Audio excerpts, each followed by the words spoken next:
Hello dear students, welcome to the gateway classes. My name is Gulshan Kumar और मैं आपको पढ़ा रहा हूं मैथ्स 2। मैथ्स 2 में हम यूनिट 1 पढ़ रहे हैं, ordinary differential equation of higher order. Unit 1 का आज लेक्चर 10 है और आज के लेक्चर का टॉपिक है solution by changing the independent variable. Unit 1 में अब तक हम 2 टॉपिक कंप्लीट कर चुके हैं। आज यूनिट 1 का थर्ड टॉपिक स्टार्ट करेंगे, linear differential equation of second order with variable coefficient. और इस टाइप की डिफरेंशियल इक्वेशन को सॉल्व करने के लिए हमारे सिलेबस में 2 मेथड है। फर्स्ट मेथड है solution by changing the independent variable और इस मेथड को हम आज के लेक्चर में कंप्लीट करेंगे। सेकंड मेथड है method of variation of parameters और इस मेथड को हम नेक्स्ट लेक्चर में कंप्लीट करेंगे। Linear differential equation of second order with variable coefficient की ये स्टैंडर्ड फॉर्म है। अगर क्वेश्चन में डिफरेंशियल इक्वेशन स्टैंडर्ड फॉर्म में गिवन नहीं है तो सबसे पहले डिफरेंशियल इक्वेशन को स्टैंडर्ड फॉर्म में कन्वर्ट करेंगे। स्टैंडर्ड फॉर्म को समझना आपके लिए बहुत जरूरी है, तो एक बार स्टैंडर्ड फॉर्म को समझ लेते हैं। तो ये हमारी स्टैंडर्ड फॉर्म है डिफरेंशियल इक्वेशन की। ध्यान दीजिएगा, इस स्टैंडर्ड फॉर्म के अंदर d2y/dx² का जो कोफिशिएंट है वो 1 है। इसका मतलब ये हुआ कि स्टैंडर्ड फॉर्म में हमेशा d2y/dx² का जो कोफिशिएंट है वो 1 होना चाहिए। अगर पहले से 1 नहीं है तो सबसे पहले इसको 1 बनाएंगे और जैसे ही आप d2y/dx² के कोफिशिएंट को 1 बनाएंगे आपकी डिफरेंशियल इक्वेशन स्टैंडर्ड फॉर्म में कन्वर्ट हो जाएगी। अब इसको 1 बनाएंगे कैसे, ध्यान दीजिएगा। मान लीजिए क्वेश्चन में जो डिफरेंशियल इक्वेशन गिवन है उसमें यहां पर x लिखा हुआ है, तो सीधी सी बात है यहां से हमें x को क्या करना है, हटाना है। तो यहां पर x को हटाने का क्या तरीका है, इस पूरी डिफरेंशियल इक्वेशन को आप x से डिवाइड कर दीजिए। तो जब आप x से डिवाइड करेंगे तो यहां पर 1 आ जाएगा, x यहां से हट जाएगा। बोलो बात समझ में आ रही है। अगर मान लीजिए यहां पर x² लिखा है तो पूरी डिफरेंशियल इक्वेशन को x² से डिवाइड कर दीजिए। कहने का मतलब यह है अगर इसके कोफिशिएंट में कुछ लिखा है तो जो भी लिखा है उससे पूरी डिफरेंशियल इक्वेशन को आप क्या कर देंगे, डिवाइड कर देंगे। और ऐसा करने से डिफरेंशियल इक्वेशन स्टैंडर्ड फॉर्म में आ जाएगी। तो देखो सीधी सी बात है, अगर आप इस मेथड से क्वेश्चन सॉल्व करने जा रहे हैं तो सबसे पहले तो आपको यह पता होना चाहिए कि इस मेथड से किस टाइप की डिफरेंशियल इक्वेशन सॉल्व होती है। तो इस मेथड से हम linear differential equation of second order with variable coefficient को सॉल्व कर सकते हैं। अब मैं यहां पर बोल रहा हूं कर सकते हैं, ऐसा मैं इसलिए बोल रहा हूं क्योंकि इस मेथड से आप सभी linear differential equation of second order with variable coefficient को सॉल्व नहीं कर सकते। यहां पर भी एक कंडीशन होती है, वो कंडीशन सेटिस्फाई होगी तभी आप इस मेथड को अप्लाई कर पाएंगे। बोलो बात समझ में आ रही। कंडीशन क्या है वो मैं आपको अभी वर्किंग रूल में बताऊंगा। तो अब हम इस मेथड के वर्किंग रूल को समझ लेते हैं। मेथड क्या है, solution by changing the independent variable, और ये इसका पूरा वर्किंग रूल है। यहां तक वर्किंग रूल को अगर आपने समझ लिया तो हर एक क्वेश्चन में आपको यही वर्किंग रूल लगाना है।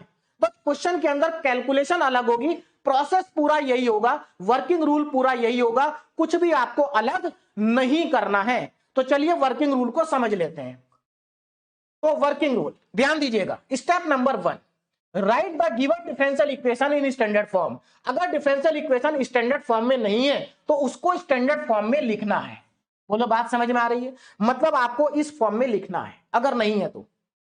उसके बाद क्या करना है, आपको फाइंड करना है PQR। अब ये PQR क्या है, देखो ये आपकी स्टैंडर्ड फॉर्म है। इस स्टैंडर्ड फॉर्म में जो dy/dx का कोफिशिएंट होगा, देखो dy/dx का जो कोफिशिएंट होगा वो p की वैल्यू होगी।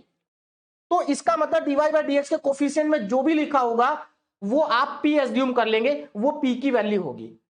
y के कोफिशिएंट में जो भी लिखा होगा वो q की वैल्यू होगी।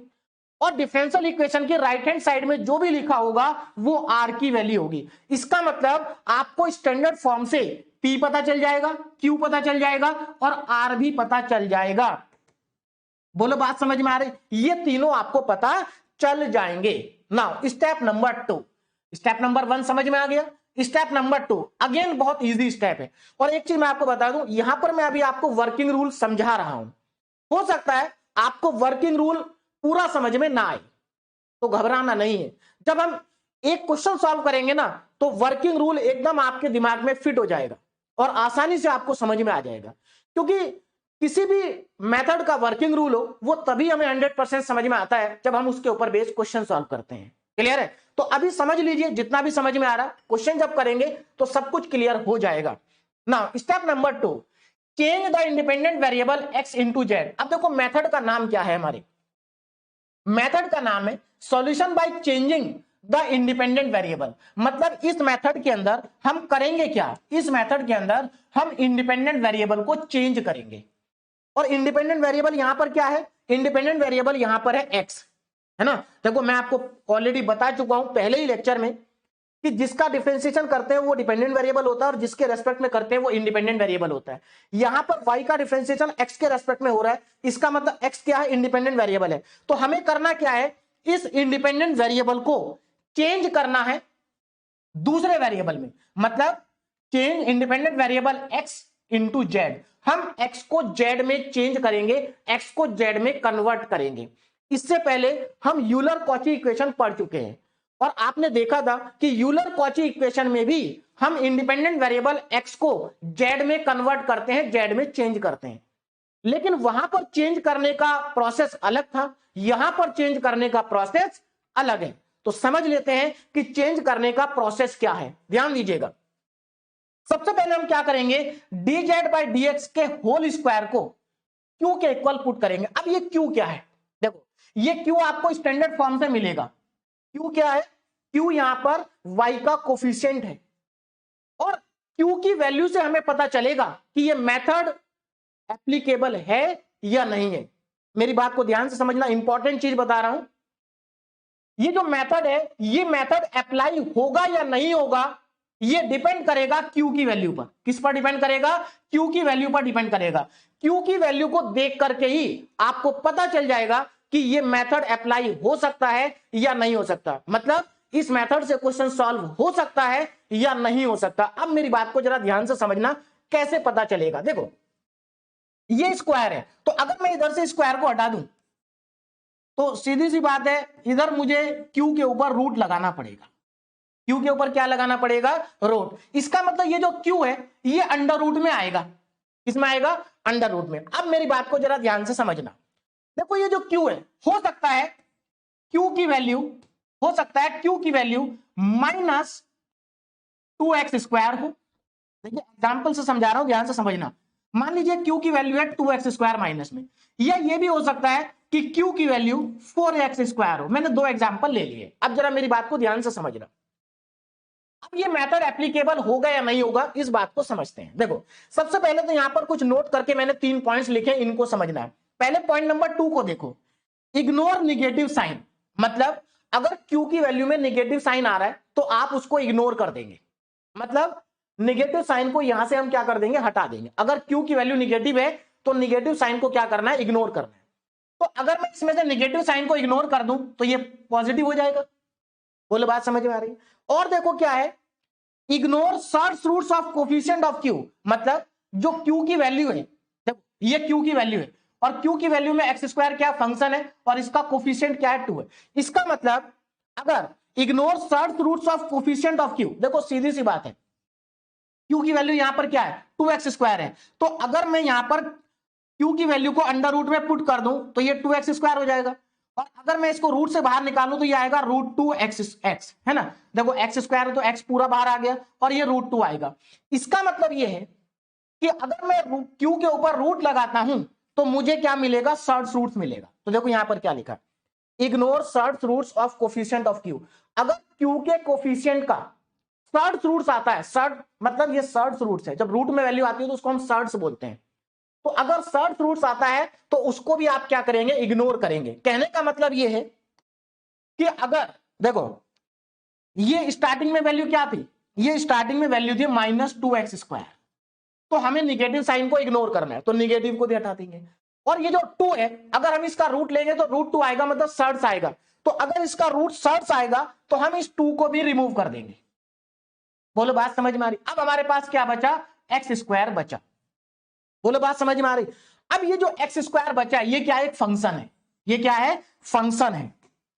तो हमेशा याद रखना जो फंक्शन है, जो फंक्शन है इसका परफेक्ट रूट होना चाहिए, इसका परफेक्ट रूट होना चाहिए। देखो यही लिखा है, Q contain the whole square of a function, Q में जो फंक्शन होगा उसका होल स्क्वायर होना चाहिए, मतलब उसका परफेक्ट रूट होना चाहिए। बोलो बात समझ में आ रही? देखो हमें कोफिशिएंट से मतलब नहीं है, कोफिशिएंट का परफेक्ट रूट हो या ना हो कोई फर्क नहीं पड़ता, अगर कोफिशिएंट में नेगेटिव साइन है तो उसको भी हम हटा देंगे, लेकिन क्यू की वैल्यू में जो फंक्शन है वो फंक्शन परफेक्ट रूट होना चाहिए। तो यहां पर देखो एक्स स्क्वायर का परफेक्ट रूट आएगा, बाहर आ जाएगा एक्स, मतलब कहने का यह है सीधा सीधा सा कि क्यू की वैल्यू रूट से बाहर आनी चाहिए, क्यू की वैल्यू रूट से बाहर आनी चाहिए, फंक्शन वैल्यू। तो अगर क्यू एक्स स्क्वायर के बराबर है तो बाहर आ जाएगा, कोई दिक्कत नहीं है, एक्स स्क्वायर के बराबर है बाहर आ जाएगा, कोई दिक्कत नहीं है। अगर मान लीजिए क्यू की वैल्यू साइन स्क्वायर एक्स है तो ये भी रूट से बाहर आ जाएगा, साइन एक्स आ जाएगा, कोई दिक्कत नहीं है। लेकिन अगर क्यू की वैल्यू मान लीजिए साइन एक्स है तो ये रूट से बाहर नहीं आएगा, फंक्शन है रूट से बाहर नहीं आएगा। तो अगर फंक्शन रूट के बाहर नहीं आएगा तो वहां पर इस मेथड को नहीं लगा सकते। तो अब आपको समझ में आ गया होगा, इस मेथड को हम वहां पर लगा सकते हैं जहां पर क्यू का परफेक्ट रूट हो, क्यू का क्या हो, परफेक्ट रूट हो। बस इतना ध्यान रखना कि अगर क्यू में निगेटिव साइन आ रहा है तो उसको पहले रिमूव कर देंगे, इग्नोर कर देंगे, हटा देंगे। अगर क्यू के कोफिशिएंट में कोई ऐसा नंबर लिखा है जिसका परफेक्ट रूट नहीं होता तो उसको भी हटा देंगे। और ऐसा करने के बाद अगर क्यू रूट से बाहर आ जाता है तो वहां पर इस मेथड को अप्लाई कर सकते हैं। बोलो बात समझ में आ गई? बहुत सिंपल है। चलिए जब क्वेश्चन में अप्लाई करके दिखाऊंगा तो और अच्छे से समझ में आ जाएगा। अब इसके बाद करना क्या है, देखो इसके बाद हमें क्या करना है, तो एक तो हम यहां से स्क्वायर हटाएंगे और इधर रूट लगा देंगे, मतलब हम यहां पर सबसे पहले क्या कैलकुलेट करेंगे, D Z by D x calculate करेंगे, जो कि अंडर रूट क्यू के बराबर होगा और रूट क्यू बाहर आ जाएगा। बोलो बात समझ में आ रही है? तो हम D Z by D x निकालेंगे। और यहां पर भी एक चीज ध्यान रखनी है, देखो आपको मालूम है जब हम इधर से स्क्वायर हटा के इधर रूट लगाएंगे तो ये वैल्यू प्लस माइनस आएगी, लेकिन आपको केवल प्लस लेना है, माइनस नहीं लेना है, केवल प्लस लेना है। देखो ये छोटी छोटी बातें अगर आप ये अच्छे से समझ लेंगे और इनको याद रखेंगे तो आपका क्वेश्चन कभी भी गलत नहीं होगा। तो आपको हमेशा प्लस वैल्यू लेनी है। तो सबसे पहले आप dz बाई डी को कैलकुलेट करेंगे। जब आप dz बाई डी को कैलकुलेट कर लेंगे, है ना, तो इसको इंटीग्रेट करके आप z कैलकुलेट करेंगे। देखो अगर आप dz बाई डी को इंटीग्रेट करेंगे तो सीधी सी बात है, जब इसको इंटीग्रेट करेंगे तो यहां से आपको z मिलेगा। भाई इंटीग्रेशन जो होता है वो डिफरेंशिएशन का क्या है, अपोजिट प्रोसेस है। तो अगर आप इसको इंटीग्रेट करते हैं तो सीधी सी बात है dx से dx कट जाएगा और dz का इंटीग्रेशन क्या हो जाएगा, z हो जाएगा। क्या हो जाएगा, z। तो आपको क्या करना है, इसका इंटीग्रेशन करना है तो आपको z मिल जाएगा। और जब आप इसका एक बार और डिफरेंशिएशन करेंगे तो आपको d2z by D x square मिल जाएगा। मतलब सीधा सा मतलब ये है कि यहां से सबसे पहले आप dz बाई डी एक्स निकालेंगे, उसके बाद इसको इंटीग्रेट करके z निकालेंगे, उसके बाद इसको डिफरेंशिएट करके d2z by D x square निकालेंगे, और ये तीनों वैल्यू को आप कैलकुलेट करके अपने पास रख लेंगे। अब देखो आगे क्या करना है, स्टेप नंबर 2 हमारा कंप्लीट हो गया ना। अब जाएंगे स्टेप नंबर 3 पे। स्टेप नंबर 3 में हमें तीन वैल्यू कैलकुलेट करनी है, P1, Q1 और R1। और इन तीनों के फॉर्मूले आपको याद होने चाहिए, फॉर्मूले बहुत आसान है, ध्यान से देखो जरा। P1 का फॉर्मूला क्या है, d2z by D x square plus p dz by D x, और अपॉन में है dz बाई डी एक्स का होल स्क्वायर। देखो तीनों के अपॉन में dz बाई डी एक्स का होल स्क्वायर ही है। बस आपको पहला फॉर्मूला याद करना है सही से, d2z by D x square plus p dz by D x और अपॉन में dz बाई डी एक्स का होल स्क्वायर।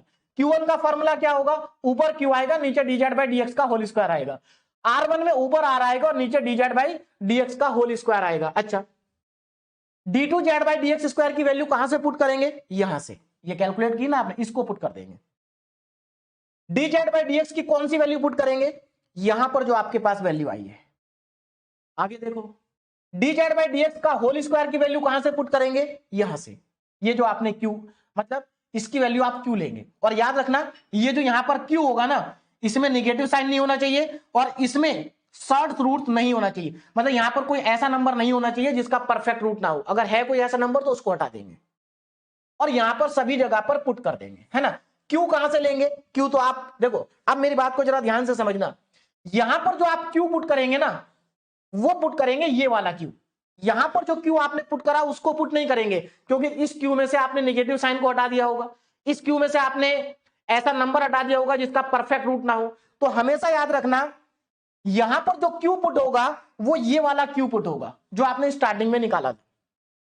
और यहां पर आर, आर कौन सा लेंगे, आर हमारे पास एक ही है, ये रहा, इसको पुट कर देंगे। तो यहां से हमारे पास P1, Q1 और R1 तीनों की वैल्यू आ जाएगी। जब ये तीनों वैल्यू हमारे पास आ जाएंगी तो अब हम एक न्यू डिफरेंशियल इक्वेशन बनाएंगे, एक नई डिफरेंशियल इक्वेशन बनाएंगे, और वो नई डिफरेंशियल इक्वेशन होगी विद रेस्पेक्ट टू जेड। मतलब इस डिफरेंशियल इक्वेशन में जो इंडिपेंडेंट वेरिएबल होगा वो जेड होगा, एक्स नहीं होगा। तो देखो न्यू डिफरेंशियल इक्वेशन क्या है, d2y by D Z square plus P1। अब देखो यहां P नहीं आएगा, यहां पर P1 आएगा, ये वाला P1, dy by D Z plus Q1, और यहां पर ये वाला Q1 आएगा y, और इक्वल टू में R1, यहां पर ये वाला R1 आएगा। कहने का मतलब ये है स्टेप नंबर 3 में हम P1, Q1, R1 को कैलकुलेट करेंगे, और जब हम नई डिफरेंशियल इक्वेशन बनाएंगे तो dy बाई डी जेड का कोफिशिएंट P1 होगा, y का कोफिशिएंट Q1 होगा, और इक्वल टू में R1 होगा। और ये जो डिफरेंशियल इक्वेशन होगी, ये डिफरेंशियल इक्वेशन हमेशा linear differential equation with constant coefficient बनेगी। बोलो बात समझ में आ रही है? ऐसा क्यों? क्योंकि देखो यहां से जो P1 की वैल्यू आएगी ना वो कांस्टेंट आएगी, और मैक्सिमम क्वेश्चन में P1 जीरो आता है, और जिनमें जीरो नहीं आएगा उसमें 1 2 3 4 ऐसा कोई नंबर आएगा। जो Q1 होगा ये भी हमेशा कांस्टेंट नंबर ही आएगा, जो R1 होगा वो वेरिएबल आएगा। तो सीधी सी बात है, P1 भी कांस्टेंट है, Q1 भी कांस्टेंट है, तो ये लीनियर डिफरेंशियल इक्वेशन कैसी हो गई, linear differential equation with constant coefficient. मतलब अब हमारा क्वेश्चन पहले टॉपिक का बन जाएगा, linear differential equation with constant coefficient, जिसमें हमने CF के 4 केस पढ़े हैं और PI के 6 केस पढ़े हैं। तो कहने का मतलब यह है कि अगर हमारे पास linear differential equation of second order with variable coefficient है और उसमें हम ये स्टेप अप्लाई कर दें, step number 1, step number 2, step number 3 और स्टेप नंबर 4, तो 4 स्टेप के बाद हमारी जो डिफरेंशियल इक्वेशन है वो कन्वर्ट हो जाएगी linear differential equation with constant coefficient में। और linear differential equation with constant coefficient को सॉल्व करना सभी बच्चों को आता है। सीधी सी बात है, PI के 6 केस थे, उन्हीं 6 केस में से कोई ना कोई केस आपको यहां पर मिलेगा, और उसी केस के अकॉर्डिंग आपको ये क्वेश्चन सॉल्व करना है। क्लियर होगी मेरी बात? और यहां पर बहुत सिंपल सा केस बनता है, मैं आपको बता दूं, बहुत सिंपल सा। Now step number 5, solve it to find. सीधी सी बात है, अब हम इसको सॉल्व करेंगे और इसका जनरल सॉल्यूशन निकालेंगे। इसका जो जनरल सॉल्यूशन होगा वो CF और PI को ऐड करके मिलेगा, और ये जो जनरल सॉल्यूशन आएगा ये इन टर्म्स ऑफ जेड आएगा। तो हमें क्या करना है भाई, हमें आंसर जेड में नहीं चाहिए, हमें तो आंसर एक्स में चाहिए, क्योंकि हमने वेरिएबल को चेंज किया था जेड में। अब हम जेड की वैल्यू वापस पुट करेंगे, तो आप इसमें जेड की वैल्यू को वापस पुट करेंगे। कहां से पुट करेंगे? देखो यहां पर आपको जेड की वैल्यू मिलेगी, तो यहां से आपको जो भी जेड की वैल्यू मिली है उसको वापस ला करके इसमें पुट कर देंगे, तो आपका आंसर एक्स में आ जाएगा। तो ये था हमारा पूरा का पूरा वर्किंग रूल। अब इस वर्किंग रूल को हम क्वेश्चन में अप्लाई करते हैं। ध्यान दीजिएगा, पहला question, solve by changing the independent variable. हमें देखो यहां पर लिखा है solve by changing the independent variable, तो हमें इस डिफरेंशियल इक्वेशन को सॉल्व करना है using the method changing the independent variable, लिखा हुआ है। और मैं एक चीज बता दूं आपको, अगर इस मेथड का क्वेश्चन आएगा तो वहां पर मेंशन होगा, लिखा होगा कि आपको किस मेथड से करना है। बात समझ में आ रही? वेरिएशन ऑफ पैरामीटर का क्वेश्चन जब एग्जाम में आता है तो वहां पर लिखा होता है solve by using method of variation of parameter. तो जिस मेथड का नाम लिखा है आप उसी मेथड से सॉल्व करेंगे। तो सबसे पहले क्या करना है, सबसे पहले इस डिफरेंशियल इक्वेशन को कॉपी कर लेते हैं, x d2y by D x square, x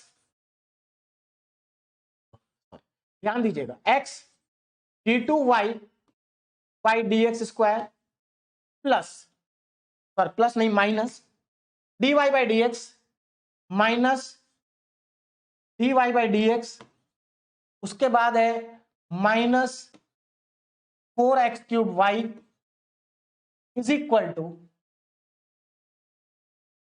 8x cube और साइन एक्स स्क्वायर। ये हमारे पास डिफरेंशियल इक्वेशन गिवन है। सबसे पहले तो आपको ये देखना है कि ये जो गिवन डिफरेंशियल इक्वेशन है क्या ये स्टैंडर्ड फॉर्म में है। तो देखो ये स्टैंडर्ड फॉर्म में नहीं है। देखो ये तो हमें समझ में आ गया कि लीनियर डिफरेंशियल इक्वेशन है, सेकंड ऑर्डर की है, और इसके वेरिएबल क्या है, इसके कोफिशिएंट क्या है, वेरिएबल है। लेकिन ये स्टैंडर्ड फॉर्म में नहीं है, तो हमें क्या करना है, इसको स्टैंडर्ड फॉर्म में कन्वर्ट करना है। d2y/dx² का कोफिशिएंट क्या है, x। तो हम क्या करेंगे, पूरी डिफरेंशियल इक्वेशन को डिवाइड कर देंगे, डिवाइड बाई x, x से पूरी को डिवाइड कर देंगे।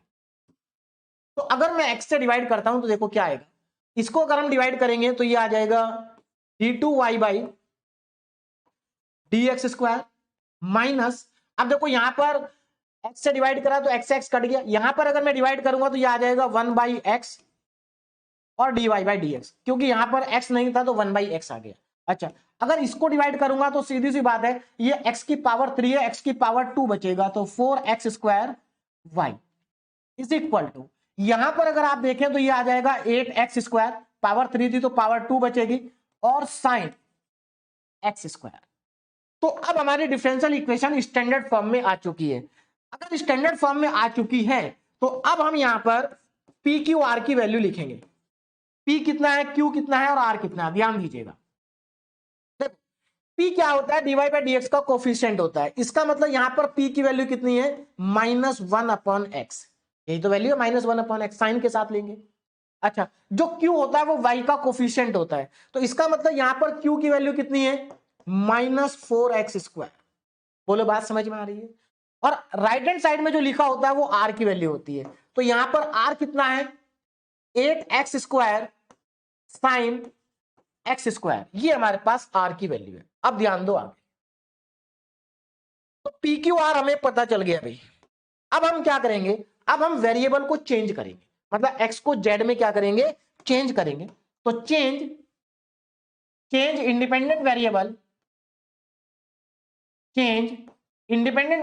x इंटू z, और इंडिपेंडेंट वेरिएबल x को z में अगर हमें चेंज करना है तो उसका प्रोसेस कहां से स्टार्ट होता है, इसका प्रोसेस स्टार्ट होता है dz/dx का whole square is equal to q से। मतलब हम यहां पर क्या करेंगे, dz/dx के होल स्क्वायर को q के इक्वल पुट करेंगे। लेकिन याद रखना, अच्छा ये देखो, क्या ये डिफरेंशियल इक्वेशन इस मेथड से सॉल्व हो सकती है, तो कैसे पता चलेगा, आप q की वैल्यू को देखो, q की वैल्यू क्या, -4x² है, निगेटिव को इग्नोर कर दो, तो बचा क्या, बचा हमारे पास 4x²। तो क्या 4x² का परफेक्ट रूट आता है, बिल्कुल आता है, 2x आ जाएगा, है ना। तो इसका मतलब ये क्वेश्चन सॉल्व हो सकता है। अगर मान लीजिए यहां पर होता -2x², तो हम माइनस को भी इग्नोर कर देते और 2 को भी इग्नोर कर देते, क्योंकि 2 का परफेक्ट रूट नहीं आता, बचता x², और x² का परफेक्ट रूट होना चाहिए, फंक्शन का परफेक्ट रूट होना चाहिए, कोफिशिएंट का हो या ना हो कोई फर्क नहीं पड़ता है।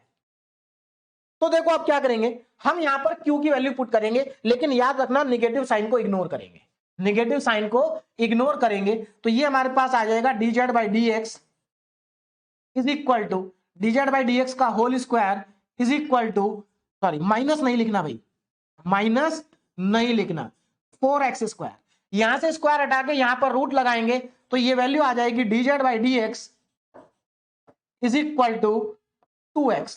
देखो एक्चुअल में तो ये +-2x आना चाहिए, लेकिन हमें नेगेटिव साइन को इग्नोर करना है, नेगेटिव साइन को लेना नहीं है, हम केवल 2x लेंगे। चलिए भाई, dz/dx आ गया, अब क्या करें, अब इसको एक बार इंटीग्रेट करना है और एक बार इसको डिफरेंशिएट करना है। तो अगर मैं इसको डिफरेंशिएट कर दूं तो मुझे मिलेगा d2z/dx², एक बार डिफरेंशिएट करके। तो अगर मैं 2x का डिफरेंशिएशन करूंगा तो 2 आ जाएगा भाई।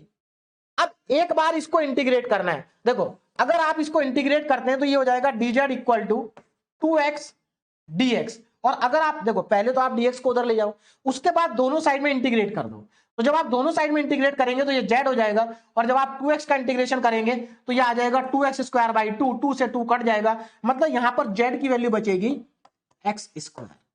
बोलो समझ में आ गया, क्लियर है सबको, बहुत सिंपल है।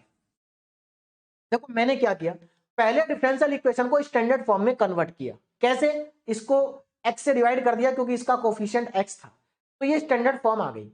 उसके बाद यहां पर हमें पी क्यू आर की वैल्यू फाइंड करनी है, तो dy/dx का जो कोफिशिएंट होगा ये होगी p की वैल्यू, और y का जो कोफिशिएंट होगा ये आपका होगा q।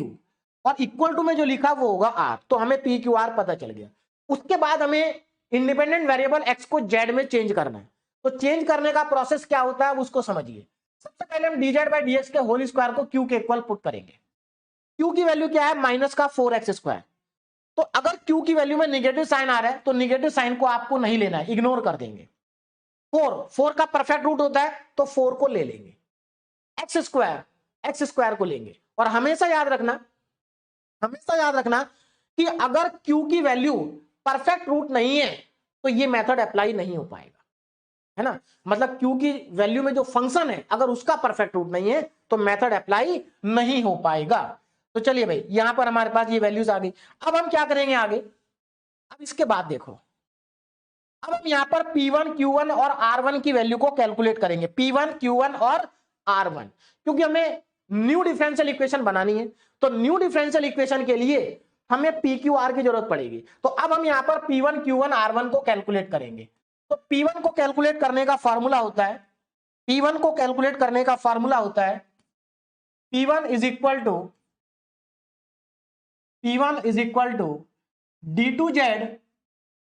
d2z by D x square plus p dz by D x और अपॉन में dz बाई डी एक्स का होल स्क्वायर।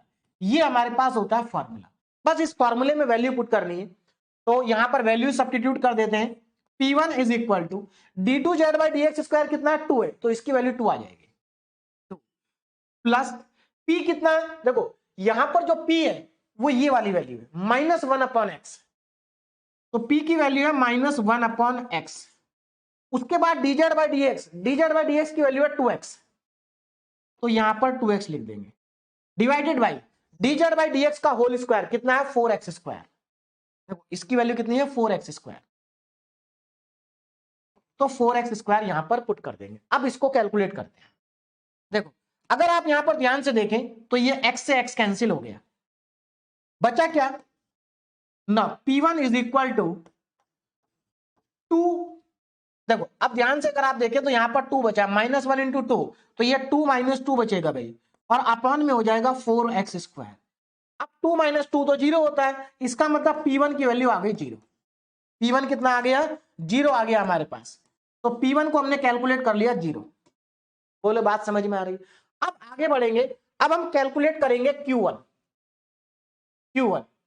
Q1 का फॉर्मूला होता है Q upon dz by D x का whole square, dz by D x का whole square. अब जरा ध्यान देंगे Q की वैल्यू कितनी है, देखो Q की ये वाली वैल्यू लेनी है -4x²। तो यहां पर Q की जगह अगर मैं माइनस का 4x² पुट कर दूं, अच्छा dz by D x square की वैल्यू कितनी है, dz by D x square की वैल्यू है 4x²। तो यहां पर 4x² को हम क्या कर देंगे, पुट कर देंगे। और आप यहां पर देख सकते हैं 4x² से 4x² क्या हो गया, 1 टाइम्स कैंसिल हो गया। तो अब यहां पर हमारे पास Q1 की वैल्यू आ गई, Q1 is equal to -1। Q1 कितना आ गया, -1 आ गया। बोलो भाई बात समझ में आ रही है। अच्छा एक और चीज मैं यहां पर आपको बता देता हूं, देखिए इसको एक और भी मेथड होता है इसको सॉल्व करने का, वो भी मैं आपको यहां पर बता देता हूं, क्योंकि अलग अलग किताबों में अलग अलग मेथड गिवन होते हैं। देखो एक तरीका ये भी है कि यहां पर ये जो हम क्यू लेते हैं तो मैंने इसमें नेगेटिव साइन को तो इग्नोर कर दिया, लेकिन मैंने कोफिशिएंट को इग्नोर नहीं किया, क्योंकि इसका परफेक्ट रूट होता है। अगर इसका परफेक्ट रूट नहीं होता तो मैं कोफिशिएंट को भी इग्नोर कर देता। लेकिन अगर आप इस 4 को भी यहां पर इग्नोर कर दे, कहने का मतलब यह है कि अगर आप पूरे पूरे कोफिशिएंट को भी अगर इग्नोर कर देंगे तो भी आपका फाइनल आंसर सेम आएगा। बीच की वैल्यू बदलेंगी लेकिन एंड में जाकर के आंसर सेम आएगा। कहने का मतलब यह है कि अगर मैं यहां पर dz बाई डी एक्स का होल स्क्वायर केवल x² ले लूं और 4 को भी इग्नोर कर दूं तो भी मेरा क्वेश्चन गलत नहीं होगा। बीच की वैल्यू अलग अलग आएंगी लेकिन फाइनल आंसर हमारा सेम आएगा। तो ऐसा करना चाहे तो आप कर सकते हैं, क्योंकि कुछ बुक्स के अंदर ऐसा करते हैं। तो Q1 हमारे पास आ गया -1। नाउ अब हमें कैलकुलेट करना है R1। R1 का फॉर्मूला क्या होता है, R1 का फॉर्मूला देखो जरा ध्यान से, R1 is equal to formula होता है R upon dz by D x का whole square, dz by D x का होल स्क्वायर। वैल्यू को सब्स्टिट्यूट करते हैं, R कितना है 8x² sin x²। 8x² sign x square और इसकी वैल्यू है 4x²। तो अगर आप यहां पर ध्यान से देखें तो मैं 4x² से 8x² को कैंसिल कर सकता हूं 2 टाइम्स। x² से x² खत्म हो गया और 4 से 2 टाइम्स कैंसिल हो गया। तो यहां पर R1 की वैल्यू क्या आ गई? R1 की वैल्यू यहां पर आ जाती है हमारे पास 2 साइन x²। लेकिन हमें तो x² को हटाना है, x को हटाना, हमें z को लाना है। तो यहां पर वापस आओ, देखो x² किसके बराबर है? z के बराबर है। इसका मतलब यह हुआ कि मैं यहां पर x² की जगह पर z पुट कर सकता हूं। तो मेरे पास यहां पर R1 की वैल्यू आ जाती है 2 साइन z। बोलो बात समझ में आ गई भाई? 2 साइन z ये वैल्यू मेरे पास आ गई। अब तो देखो हमारे पास तीनों चीज आ गई। हमारे पास P1 आ गया 0, Q1 आ गया -1, R1 आ गया 2 साइन z। तो अब अगला स्टेप क्या होगा जरा ध्यान से देखो। हमने अभी तक कहां तक कंप्लीट कर लिया? देखो स्टेप नंबर 1 हमारा कंप्लीट हो गया, हमने स्टैंडर्ड फॉर्म में कन्वर्ट कर दिया। स्टेप नंबर 2 भी हमारा कंप्लीट हो गया क्योंकि यहां पर हमने dz/dx के होल स्क्वायर को q के बराबर मान लिया। उसके बाद हमने dz/dx भी निकाल दिया, z भी निकाल दिया, d2z/dx² भी कैलकुलेट कर लिया। उसके बाद हमने P1, Q1 और R1 को भी कैलकुलेट कर लिया ना। अब हम स्टेप नंबर 4 पे पहुंच गए हैं। स्टेप नंबर 4 क्या कहता है कि आपको नई डिफरेंशियल इक्वेशन बनानी है। d2y/dz² plus P1 dy/dz Q1y equal to R1 और इसमें P1 Q1 की वैल्यू यहां से पुट करनी है। तो अब हम क्या करेंगे? न्यू डिफरेंशियल इक्वेशन बनाएंगे, न्यू। अब जरा ध्यान से देखो ना, new differential equation, new differential new differential equation, new differential equation. अब यहां पर मैं न्यू डिफरेंशियल इक्वेशन बनाने जा रहा हूं, ध्यान से देखो। न्यू डिफरेंशियल इक्वेशन क्या होती है? d2z/dx², d2z bye independent variable z है, d2y/dz² d2y/dz² plus P1 dy/dz dy/dz dy/dz plus Q1 y और इज इक्वल टू में R1। ये हमारे पास न्यू डिफरेंशियल इक्वेशन। अब वैल्यू पुट करो इसमें, देखो d2z/dx² d2y/dz स्क्वायर प्लस, अच्छा P1 की वैल्यू कितनी है? P1 की वैल्यू 0 है। अब मेरी बात को जरा ध्यान से समझना, P1 अगर 0 है तो ये पूरी पूरी टर्म खत्म हो गई। अब ये बचेगा Q1 कितना है? -1। तो Q1 की जगह आ जाएगा -1 और -1 इंटू वाई, तो मतलब मैं सीधे y लिख सकता हूं, इज इक्वल टू R1 कितना है? R1 हमारे पास है 2 साइन z, 2 साइन z। और ये जो आपको डिफरेंशियल इक्वेशन अब मिली है, ये जो डिफरेंशियल इक्वेशन मिली है, ये कौन सी डिफरेंशियल इक्वेशन है भाई? देखो जरा, इसका कोफिशिएंट भी कांस्टेंट है, इसका कोफिशिएंट भी कांस्टेंट है और इक्वल टू में 2 साइन z है। इसका मतलब ये हमारे पास आ गई linear differential equation with constant coefficient, with constant coefficient. अब आपको समझ में आ गया होगा क्वेश्चन। बस इसके आगे तो आपको पता है क्या करना है। तो हमारे पास लीनियर डिफरेंशियल इक्वेशन आ गई विद कांस्टेंट कोफिशिएंट। और अगर आप इसको ध्यान से देखें तो ये कौन सा केस है? ये लीनियर डिफरेंशियल इक्वेशन का केस नंबर 2 है, sine ax oblique cos ax वाला केस। तो चलिए इसको अब सॉल्व करते हैं, जरा ध्यान से देखो। तो सबसे पहले इसको डी ऑपरेटर की फॉर्म में कन्वर्ट कर लेते हैं। तो ये हमारे पास हो जाएगा d² y is equal to 2 sine z। यहां से y को कॉमन ले लीजिए, तो ये हो जाएगा d² -1 y is equal to 2 sine z। अब यहां पर क्या करेंगे? ऑक्सिलरी इक्वेशन बनाएंगे। क्या करेंगे? ऑक्सिलरी इक्वेशन बनाएंगे। तो ऑक्सिलरी इक्वेशन मतलब y के कोफिशिएंट को 0 पुट करेंगे, तो d² -1 इक्वल टू 0। तो यहां से d की वैल्यू क्या आ जाएगी? यहां से d की वैल्यू आ जाएगी हमारे पास, एक प्लस वैल्यू आएगी और एक माइनस वैल्यू आएगी।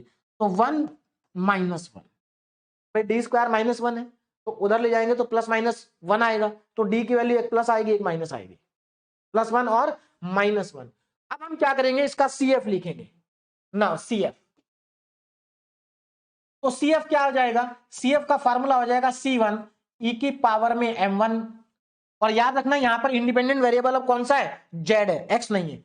तो C1 ई की पावर M1Z प्लस C2 ई की पावर में M2Z। अब यहां पर वैल्यू पुट कर दो M1 M2 की, तो ये हो जाएगा CF equal to C1 e की पावर में Z प्लस C2 ई की पावर में माइनस Z। ये हमारे पास आ गया CF।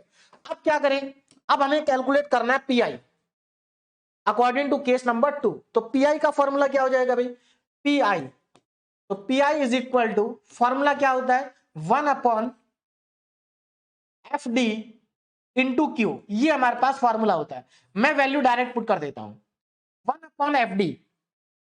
अब यहां पर FD कितना है, FD हमारे पास है D² माइनस 1, तो यहां पर मैं पुट कर देता हूं D² माइनस 1, और Q कितना है 2 sin Z। Right hand side कितनी है डिफरेंशियल इक्वेशन की, 2 sin Z। ये रहे। अब इसको सॉल्व करते हैं, बहुत सिंपल है। देखो कैसे, आपको मालूम है केस नंबर 2 में हम क्या करते हैं, पहले तो मैं इस कांस्टेंट को 2 जो है इसको बाहर ले आता हूं, तो 2 तो इधर आ जाएगा, 1 अपॉन D² माइनस 1, और ये हमारे पास है sin Z। आपको मालूम है केस नंबर 2 में हम क्या करते हैं, केस नंबर 2 में हम D² की वैल्यू को -A² पुट करते हैं, और A जो होता है वो कोफिशिएंट होता है, यहां पर Z है तो Z का कोफिशिएंट जो होगा वो A होगा, यहां पर Z का कोफिशिएंट 1 है, तो हम यहां पर D² की जगह -A² पुट करते हैं। इसका मतलब यहां पर माइनस का 1² पुट करेंगे, तो हम यहां पर D² की जगह -1 पुट करेंगे, है ना। केस नंबर 2 में यही करते थे। तो यहां से PI की वैल्यू कितनी आ जाएगी, PI is equal to 2 into 1 upon -1 यही आ जाएगा, -1 है ना, और sin Z। अब देखो ये -2 हो गया, ये प्लस का 2, तो इसका मतलब PI हमारे पास आ जाएगा, PI हमारे पास आ जाएगा माइनस का sin Z। तो देखो हमारे पास CF भी आ चुका, PI भी आ चुका। अब हम यहां पर जनरल सॉल्यूशन लिख सकते हैं ना, जनरल सॉल्यूशन। तो ध्यान दीजिएगा जनरल सॉल्यूशन क्या आएगा, जनरल सॉल्यूशन, तो जनरल सॉल्यूशन आ जाएगा y is equal to CF plus PI। CF कितना है, C1 ई की पावर में Z प्लस C2 ई की पावर में माइनस Z प्लस, अच्छा PI कितना है, देखो ये तो CF हो गया, CF और PI को ऐड करना है तो माइनस का sin Z, माइनस का sin Z। लेकिन ये जो जनरल सॉल्यूशन आया ये तो इन टर्म्स ऑफ Z आया है, हमें जनरल सॉल्यूशन चाहिए इन टर्म्स ऑफ X। तो अब क्या करें, अब क्या करें, देखो अब स्टेप मैं आपको वापस याद दिलाता हूं। देखो हमने इसको सॉल्व कर दिया, CF प्लस PI, हमारा जो जनरल सॉल्यूशन है वो आ चुका है इन टर्म्स ऑफ Z। अब हम इस जनरल सॉल्यूशन को कैलकुलेट करेंगे इन टर्म्स ऑफ X, तो हमें क्या करना होगा, Z की वैल्यू को पुट करना होगा। तो अब मुझे बताओ Z की वैल्यू है कितनी, देखो Z की वैल्यू अगेन आपको यहीं से लेनी है। Z आपके पास है x², तो Z की जगह पर x² पुट कर देंगे, तो now put Z equal to x²।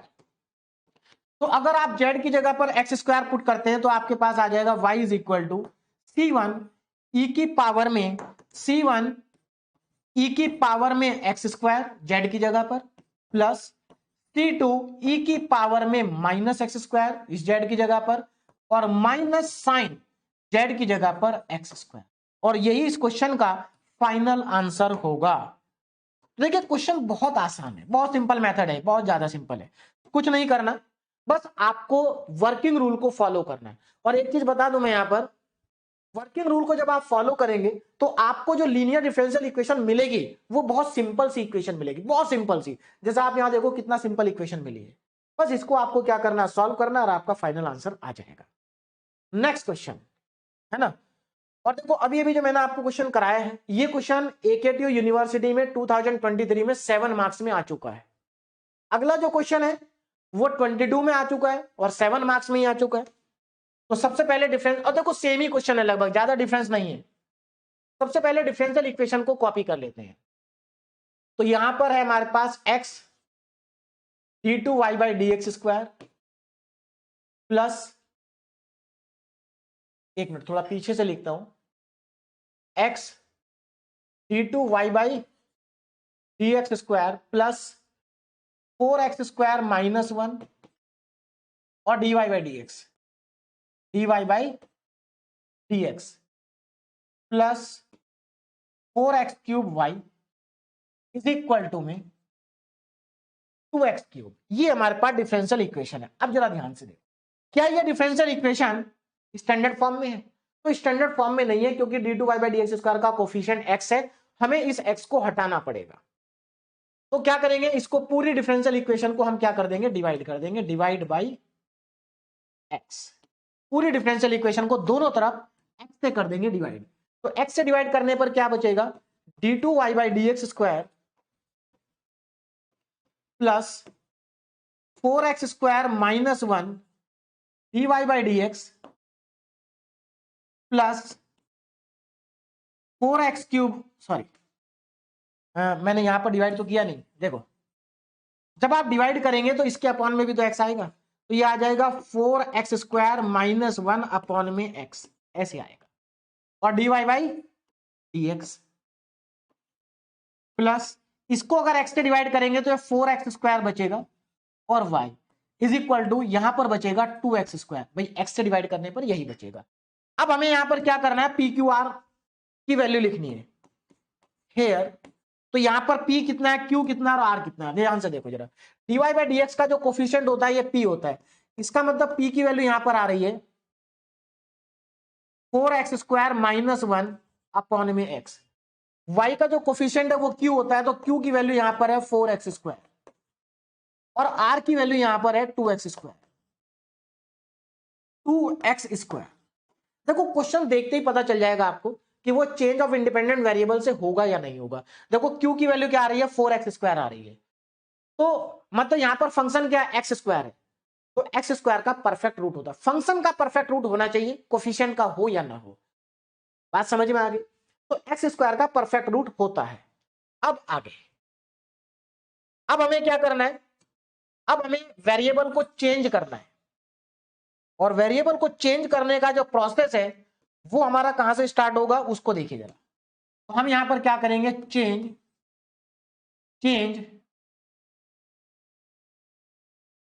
Independent variable x into में z। इंडिपेंडेंट वेरिएबल x को हम z में चेंज करेंगे, और x को z में चेंज करने का प्रोसेस हमारा स्टार्ट होता है dz बाई डी एक्स के होल स्क्वायर से। dz बाई डी एक्स का होल स्क्वायर किसके इक्वल एज्यूम करेंगे, q के इक्वल। तो यहां पर q की वैल्यू पुट करेंगे, लेकिन हमेशा याद रखना कि अगर q की वैल्यू में नेगेटिव साइन है तो नेगेटिव साइन को इग्नोर कर देंगे। अगर q की वैल्यू में जो कोफिशिएंट है अगर उसका परफेक्ट रूट नहीं है तो उसको भी इग्नोर कर देंगे।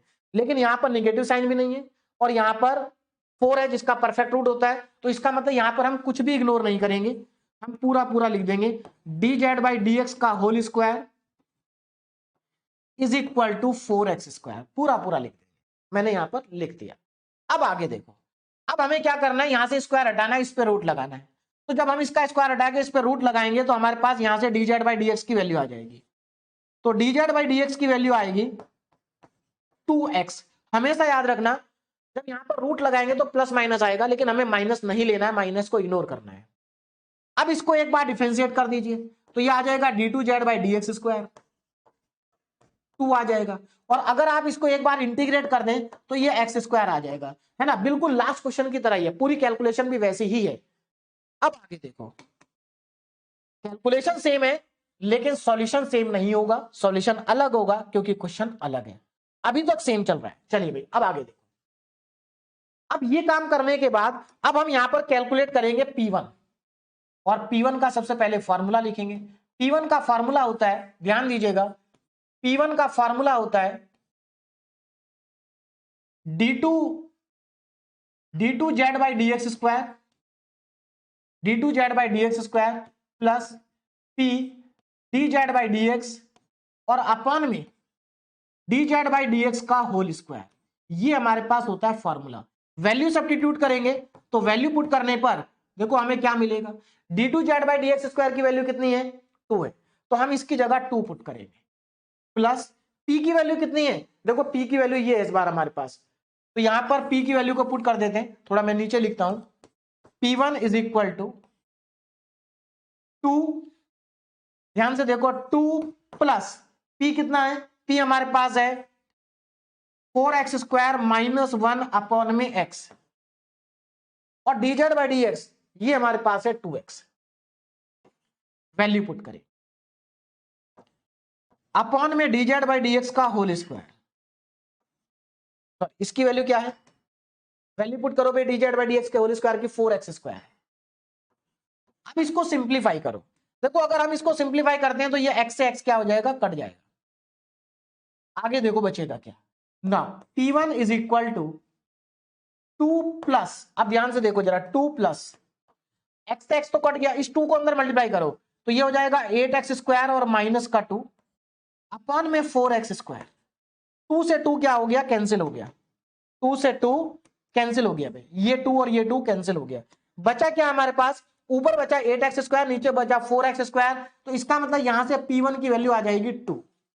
देखो इस बार p1 की वैल्यू हमारे पास 0 नहीं आई, p1 की मैक्सिमम क्वेश्चन के अंदर p1 की वैल्यू 0 आती है, लेकिन सभी के अंदर नहीं आती है।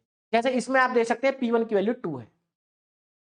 आगे बढ़ते हैं, अब हम q1 को कैलकुलेट करेंगे, q1 ना, q1 का फॉर्मूला होता है q upon dz by dx का whole square, dz by dx का होल स्क्वायर। वैल्यू को पुट करेंगे तो q की वैल्यू कितनी है भाई, q की ओरिजिनल वैल्यू 4x² है, 4x², और dz बाई dx स्क्वायर कितना है, ये भी 4x² है। देखो यहां पर क्योंकि हमने कुछ भी इग्नोर नहीं किया तो दोनों वैल्यू सेम है, तो जब दोनों वैल्यू सेम होती है तो q1 की वैल्यू हमेशा 1 आती है, q1 की वैल्यू क्या आएगी, 1 आएगी। मतलब अगर दोनों सेम है, अगर आपने कुछ भी इग्नोर नहीं किया तो q1 1 आएगा, और अगर इग्नोर किया है तो 1 नहीं आएगा। बोलो भाई बात समझ में आ गई, q1 क्या आ गया, 1 आ गया। क्लियर है, आगे बढ़े, नेक्स्ट वैल्यू कैलकुलेट करनी है r1 की। तो r1 का फॉर्मूला होता है r upon dz by dx का होल स्क्वायर। वैल्यू को सब्स्टिट्यूट करेंगे, r की वैल्यू कितनी है, r हमारे पास 2x² है, ठीक, और dz बाई dx का होल स्क्वायर कितना है, 4x² है। तो यहां पर अगर आप इसको काट दें तो सीधी सी बात है 2x² से 4x² 2 टाइम्स कटेगा, तो कितनी वैल्यू आ जाएगी r1 की, r1 की यहां से वैल्यू आ जाएगी 1/2, 1/2। तो यहां तक आपको सबको समझ में आ गया होगा कि हमने क्या किया है। अब इसके बाद देखो P1 Q1 R1 तो हम कैलकुलेट कर चुके, अब हम यहां पर न्यू डिफरेंशियल इक्वेशन को लिखेंगे, मतलब न्यू डिफरेंशियल इक्वेशन अब हम यहां पर बनाएंगे ना। न्यू डिफरेंशियल इक्वेशन यहीं से स्टार्ट कर देता हूं, new differential equation, new differential equation बनाएंगे।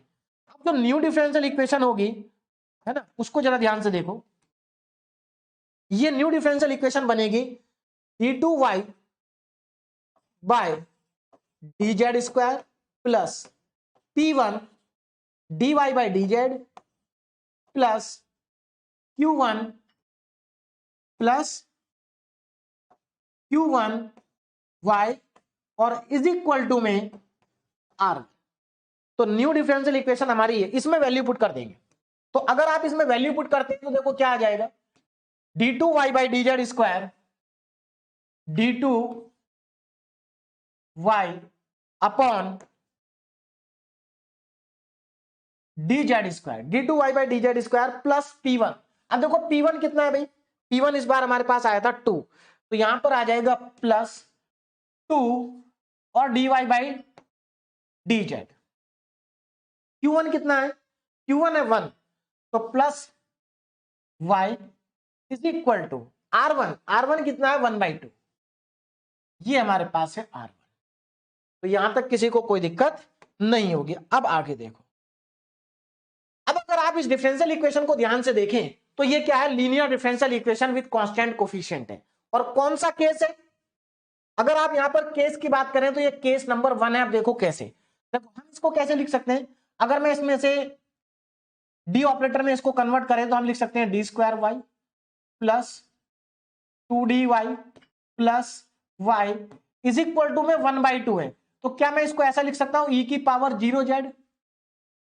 क्या हम इसको ऐसा लिख सकते हैं? कोई दिक्कत नहीं है, ई की पावर में 0z, तो ई की पावर में 0z तो हम लिख सकते हैं ना। तो इसका मतलब ये केस 1 बन गया, केस बन गया 1। y को अगर मैं यहां पर कॉमन ले लूं तो ये बन जाएगा d square y plus 2d, sorry y को कॉमन लेना है, तो ये बन जाएगा d square plus 2d plus 1, और बाहर आ जाएगा y इज इक्वल टू 1/2 ई की पावर में 0z। तो ये अब हमारा केस नंबर 1 है। तो सबसे पहले हम क्या करेंगे, ऑक्सिलरी इक्वेशन लिखेंगे। ऑक्सिलरी इक्वेशन, ऑक्सिलरी इक्वेशन मतलब y के कोफिशिएंट को 0 पुट करेंगे, तो d square plus 2d plus 1 is equal to में 0। यहां पर अगर इसके हम फैक्टर करें तो ये तो सीधे सीधे फॉर्मूला लिखा है किसका, d प्लस 1 का whole square is equal to 0। इसका मतलब यहां पर d की दो वैल्यू आ गई, d की कितनी वैल्यू आ गई, 2, -1 और -1, और दोनों वैल्यू क्या है, सेम है। तो अब हम यहां पर CF का फॉर्मूला लिखेंगे और वैल्यू पुट करेंगे। तो हमारे पास दो रियल और इक्वल रूट्स आए हैं, और जब हमारे पास दो रियल और इक्वल रूट्स आते हैं तो CF का फॉर्मूला होता है C1, देखिए CF का फॉर्मूला, CF का फॉर्मूला होता है C1 प्लस C2Z और e की पावर में mz, ये हमारा फॉर्मूला होता है। बस अब हम यहां पर क्या करेंगे, वैल्यूज को पुट करेंगे। तो अगर मैं वैल्यूज को पुट कर दूं यहां पर, तो CF आ जाएगा, CF is equal to C1 plus C2Z bracket और e की पावर में z, अच्छा माइनस वैल्यू है ना, तो e की पावर में माइनस z, ये हमारा आ गया CF। अब हम कैलकुलेट करेंगे PI। तो PI को कैलकुलेट करने का फॉर्मूला होता है 1/FD, और FD कितना है यहां पर, D square plus 2d plus 1, D square plus 2d plus 1 और e की पावर में 0z, अच्छा 1/2 भी है भाई, 1/2 भी है, तो ये है 1/2 e की पावर में 0z। 1/2 तो बाहर आ जाएगा, तो हमें क्या करना है, अब PI कैलकुलेट करना है, तो 1/2 को पहले बाहर कर देता हूं, 1/2 है ना, 1/2, और ये हो जाएगा 1/d square plus 2d plus 1 और e की पावर में 0z। आपको मालूम है केस नंबर 1 में हम क्या करते हैं, d की जगह पर z का कोफिशिएंट पुट करते हैं, z। तो इसका मतलब अब हम यहां पर क्या करेंगे, अब हम यहां पर पुट करेंगे d इक्वल टू 0, d की जगह पर 0 पुट करेंगे। तो ऐसा करने पर अब हमारे पास PI आ जाएगा 1/2 इंटू 1/, देखो 0 0 मतलब ये भी 0 ये भी 0 और प्लस का 1 और e की पावर में 0z, ये हमारे पास आएगा। देखो सीधी सी बात है, ये 1 ये भी 1 और e की पावर 0 0 1 होता है, तो इसका मतलब ये पूरा ब्रैकेट तो 1 ही है, तो यहां पर PI की वैल्यू 1/2 आ गई, PI की वैल्यू क्या आ गई, 1/2। बस अब क्या करेंगे, जनरल सॉल्यूशन लिखेंगे ना, जनरल सॉल्यूशन, और आपको मालूम है जनरल सॉल्यूशन CF और PI को ऐड करके मिलता है।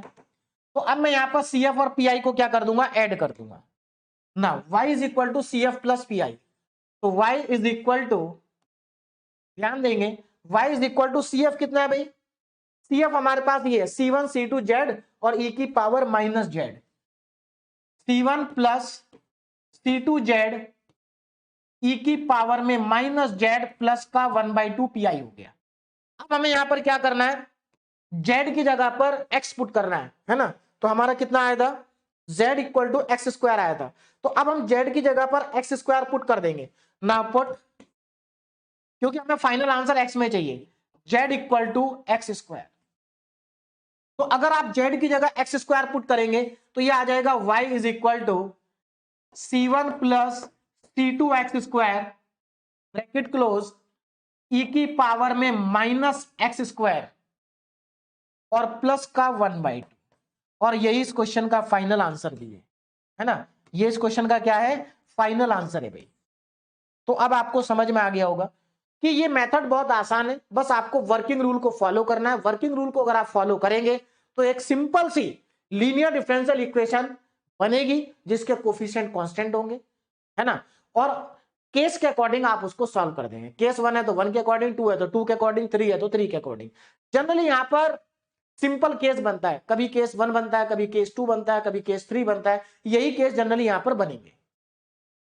आगे चलते हैं नेक्स्ट क्वेश्चन पे, और ये क्वेश्चन भी एकेटीयू यूनिवर्सिटी में 2022 में आ चुका है ना। अच्छा, एक चीज मैं और आपको यहां पर बताता हूं, जैसे अगर इस क्वेश्चन को आप देखें तो यहां पर डेरिवेटिव का ऑर्डर 2 है, इसके कोफिशिएंट में जो वेरिएबल लिखा उसकी पावर 1 है ना। क्वेश्चन नंबर 1 में भी ऐसा ही था, क्वेश्चन नंबर 1 में भी ऐसा ही था। लेकिन यहां पर अगर आप देखें तो देखो डेरिवेटिव का ऑर्डर 2 है और यहां पर जो वेरिएबल है उसकी पावर भी 2 है। और आपको याद होगा लास्ट लेक्चर में हमने पढ़ा था यूलर कॉची इक्वेशन, तो यूलर कॉची इक्वेशन में भी तो वेरिएबल कोफिशिएंट थे, लेकिन वहां पर क्या था, जितना ऑर्डर का डेरिवेटिव होता था उतना ही उसके वेरिएबल की पावर होती थी। तो अगर आप यहां पर देखें जितना ऑर्डर डेरिवेटिव का है उतना ही वेरिएबल की पावर भी है। तो क्या इस क्वेश्चन को हम यूलर कॉची इक्वेशन वाले मेथड से भी कर सकते हैं? तो बिल्कुल कर सकते हैं, बिल्कुल कर सकते हैं। इस वाले क्वेश्चन को हम यूलर कॉची इक्वेशन वाले मेथड से भी कर सकते हैं, क्योंकि जितना ऑर्डर डेरिवेटिव का है उतनी ही पावर वेरिएबल की है, जितना ऑर्डर डेरिवेटिव का है उतनी ही वेरिएबल की पावर है। बात समझ में आ रही है? अब आप कहेंगे सर यूलर कॉची इक्वेशन में तो यहां पर केवल एक्स स्क्वायर होता था, यहां पर केवल एक्स होता था, लेकिन यहां पर 1 प्लस एक्स और 1 प्लस एक्स है। तो बेटा इससे कोई फर्क नहीं पड़ता, आप सब्स्टिट्यूशन बिल्कुल वैसे ही करेंगे जैसे आपने यूलर कॉची इक्वेशन में करे थे। अगर मैं यहां पर आपको मोर प्रिसाइजली बात करूं तो इस टाइप की जो इक्वेशन होती है इसको हम कहते हैं लीजेंड्रे डिफरेंशियल इक्वेशन, है ना, लीजेंड्रे डिफरेंशियल इक्वेशन। अगर आप मैथ्स 1.0 वाले फोल्डर को देखेंगे तो वहां पर मैंने लीजेंड्रे डिफरेंशियल इक्वेशन के क्वेश्चन अलग से करा रखे हैं। इस बार मैं अलग से नहीं करा रहा हूं, अलग से इस कराने का मुझे फायदा नजर नहीं आया। फायदा नजर इसलिए नहीं आया क्योंकि लीजेंड्रे डिफरेंशियल इक्वेशन के जितने भी क्वेश्चन होते हैं वो यूलर कॉची इक्वेशन के मेथड से ही सॉल्व हो जाते हैं, या फिर वो question change of independent variable से भी सॉल्व हो जाते हैं, और वो क्वेश्चन वेरिएशन ऑफ पैरामीटर से भी सॉल्व हो जाते हैं।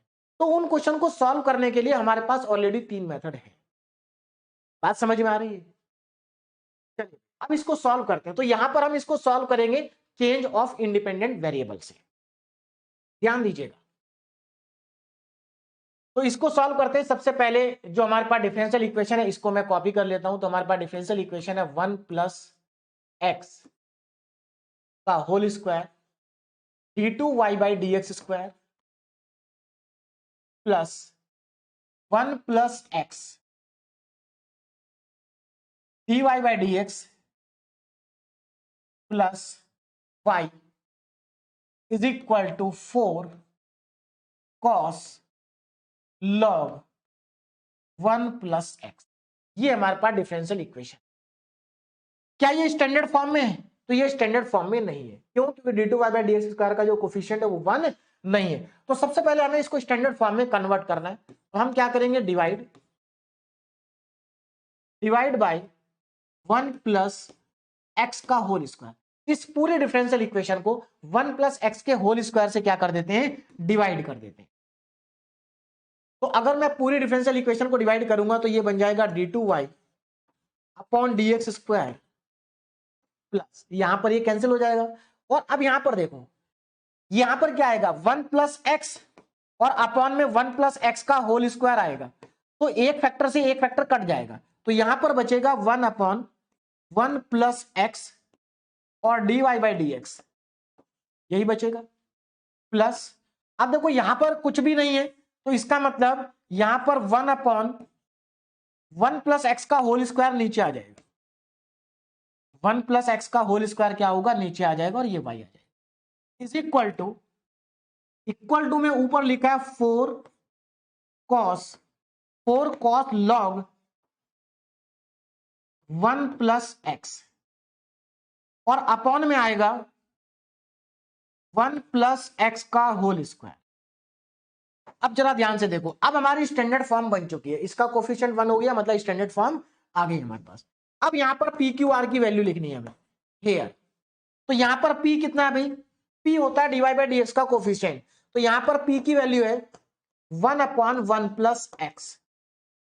क्यू की वैल्यू है 1/1 प्लस एक्स का होल स्क्वायर, और आर की वैल्यू ये है, ये आर की वैल्यू लिखी हुई है। बोलो बात समझ में आ रही? तो हमें यहां पर पी क्यू आर तीनों हमें पता चल जाएंगे। पहले मैं आर की वैल्यू लिख लेता हूं। तो पी पता चल गया, क्यू पता चल गया, और आर, आर को यहीं पर लिख लेता हूं। R is equal to 4 cos log 4 cos log 1 plus x, ये आर की वैल्यू है, और अपान में 1 प्लस एक्स का होल स्क्वायर, ये आर हमारे पास है। अब हमें क्या करना है, अब हमें इंडिपेंडेंट वेरिएबल एक्स को जेड में चेंज करना है। तो change independent variable x into Z, Z में चेंज करना है। चेंज करने का जो प्रोसेस है वो स्टार्ट होता है D Z by D x का whole square is equal to Q से। कहां से स्टार्ट होता है? क्यू से। अब जरा ध्यान दो, तो सबसे पहले तो ये चेक करो जो क्यू है क्या उसका परफेक्ट स्क्वायर एग्जिस्ट करता है? तो बिल्कुल करता है। देखो इसका अगर आप रूट ले लेंगे तो 1/1 प्लस एक्स बाहर आ जाएगा, और आपको कुछ इग्नोर भी नहीं करना। तो इसका मतलब यहां पर हम D Z by D x का जो होल स्क्वायर है उसको पुट कर सकते हैं 1/1 प्लस एक्स का होल स्क्वायर। अगर मैं यहां से स्क्वायर को हटा के इधर रूट लगाऊंगा तो यहां से मुझे D Z by D x की वैल्यू मिल जाएगी, और ये वैल्यू मिलेगी मुझे 1/1 प्लस एक्स। देखो अगेन मैं बता देता हूं, बहुत सारे स्टूडेंट को कंफ्यूजन हो जाता है कि सर आपने प्लस माइनस क्यों नहीं लगाया। तो हमें केवल प्लस लेना है, माइनस लेना नहीं है, इसलिए प्लस माइनस नहीं लगाया। अब क्या करें, अब हमें इसको एक बार और डिफरेंशिएट करना है। तो एक बार और डिफरेंशिएट करेंगे तो हमें मिल जाएगा d two Z by D x square, और ये कितना होगा? देखो अगर आप इसका डिफरेंशिएशन करते हैं तो ये आ जाएगा -1/1 प्लस एक्स का होल स्क्वायर में डिफरेंशिएशन नेगेटिव आएगा। और अगर आप इसको एक बार इंटीग्रेट कर दें, क्या कर दें? इंटीग्रेट, तो आपको मालूम है 1/1 प्लस एक्स का इंटीग्रेशन क्या होता है। तो अगर इंटीग्रेट कर देंगे तो जेड आ जाएगा log 1 प्लस एक्स। अरे भाई सब जानते हैं 1/x का इंटीग्रेशन क्या होता है? log x होता है। तो 1/1 प्लस एक्स का क्या हो जाएगा? log 1 प्लस एक्स हो जाएगा। तो हमें यहां से d Z by D x पता चल गया, d two Z by D x square पता चल गया, और जेड पता चल गया। जेड की जगह पर हम ये वैल्यू यूज करेंगे। बोलो भाई बात समझ में आ गई? अब आगे चलें। अब हमें क्या करना है? P1 Q1 R1 निकालना है। तो अब हम यहां पर P1 का लगाएंगे फॉर्मूला। P1 का फॉर्मूला देखो क्या होता है। P1 का फॉर्मूला थोड़ा नीचे लिख देते हैं। P1 इज इक्वल टू, अगर हम यहां पर फॉर्मूला लगाएं तो फॉर्मूला होता है D two Z by D x square plus P और D Z by D X, value यहां पर पुट करेंगे, और नीचे आता है D Z by D x का होल स्क्वायर। तो ये सारी वैल्यूज को यहां पर मैं क्या कर देता हूं? सब्स्टिट्यूट कर देता हूं। तो देखो सबको पुट करने पर क्या आएगा, जरा ध्यान से देखो। यहां पर वैल्यू पुट करते हैं, d two Z by D x square कितना है? D two Z by D x square की वैल्यू हमारे पास है -1/1 प्लस एक्स स्क्वायर। नीचे लिखता हूं, देखो जरा P1 वैल्यू कितनी है, ध्यान से देखना। P1 वैल्यू है -1/1 प्लस एक्स स्क्वायर, इसकी वैल्यू, प्लस P की वैल्यू कितनी है? P की वैल्यू 1/1 प्लस एक्स है। P की वैल्यू है 1/1 प्लस एक्स, 1/1 प्लस एक्स। और D Z by D x की वैल्यू कितनी है? D Z by D x की वैल्यू भी 1/1 प्लस एक्स है।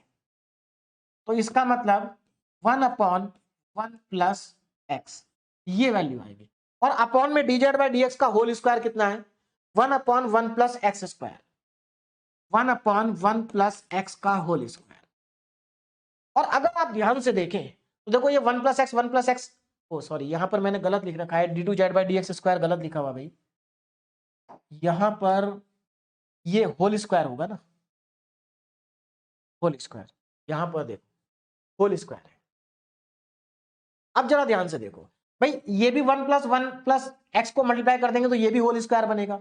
इसका मतलब ये दोनों कैंसिल आउट हो गए, जीरो बन जाएंगे। तो मैं यहां पर लिख सकता हूं P1 इज इक्वल टू, ध्यान से देखो जरा, सिंप्लीफाई करके लिखें अगर हम इसको, तो P1 is equal to minus का 1/1 प्लस एक्स का होल स्क्वायर ये आएगा, और प्लस 1/1 प्लस एक्स का होल स्क्वायर आएगा। और अपॉन में कुछ भी हो इससे फर्क नहीं पड़ेगा क्योंकि ऊपर वाला 0 हो गया। तो यहां पर आप देख सकते हैं ये पूरा पूरा इससे कैंसिल हो गया, तो हमारे पास P1 की वैल्यू कितनी आ गई? P1 की वैल्यू हमारे पास आ गई 0। P1 हमारे पास 0 आ चुका है भाई, तो P1 हम कैलकुलेट कर चुके हैं 0, है ना।